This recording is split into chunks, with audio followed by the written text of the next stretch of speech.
Nous sommes à Flémal et quand on doit étudier la vie économique d'une commune, on va d'abord voir à la Banque nationale combien d'entreprises sont inscrites, ont un numéro à la Banque nationale, un numéro BCE, c'est un numéro d'entreprise. À Flémal, il y a 2815 entreprises. Ça ne veut pas dire qu'on va les étudier toutes en détail.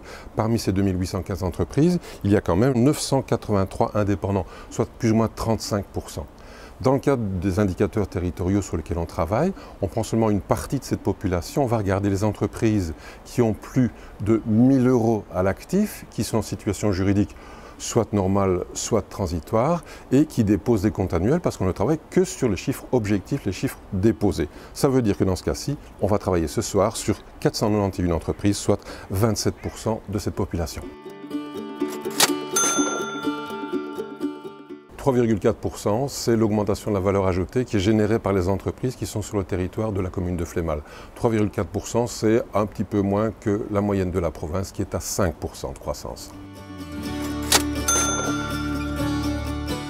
Alors un indicateur que vous connaissez bien, c'est le rapport entre l'emploi direct et l'emploi indirect.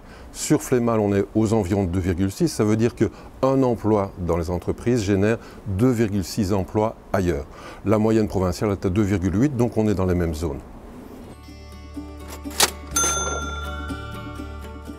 Alors vous le savez, notre boulot, c'est de mesurer l'impact sur le territoire de l'activité des entreprises.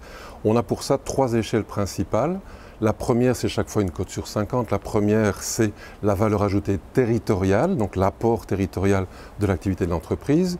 Le deuxième indicateur pour nous, c'est la sécurité financière ou sécurité économique. C'est une cote sur 50 de nouveau, c'est savoir si l'entreprise a les reins assez solides pour continuer à apporter cette valeur ajoutée.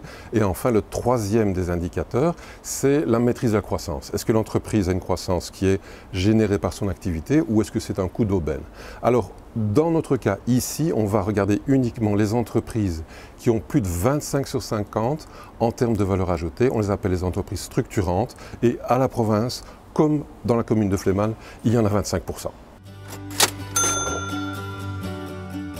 Parmi ces entreprises structurantes, on va les classer, on va les regarder, les classer et donner différents profils.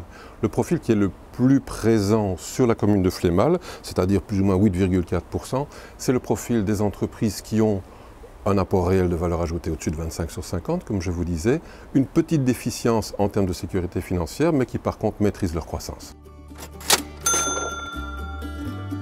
On était au-dessus de la ligne, maintenant on passe en dessous de la ligne dans les entreprises que l'on va cibler et on remarque qu'il y a une population qui est plus présente ici à Flémal, mais c'est le cas également dans la province. Ce sont les entreprises qui ont peut-être une bonne sécurité financière, mais par contre très peu de valeur ajoutée territoriale et une croissance qui n'est pas vraiment maîtrisée. Sur la commune de Flémal, 86% des entreprises sont des TPE, c'est-à-dire des entreprises de moins de 10 employés. On regarde souvent, dans le cas des entreprises qui dépendent d'un groupe, où se situe la tête de groupe. Ça peut être déterminant dans leur autonomie en gestion du risque aussi. Eh bien, sur la commune de Flémal, 2% des entreprises ont une tête de groupe à l'extérieur du territoire. Et c'est un scoop, on le garde entre nous, une entreprise a une tête de groupe qui est située en Chine.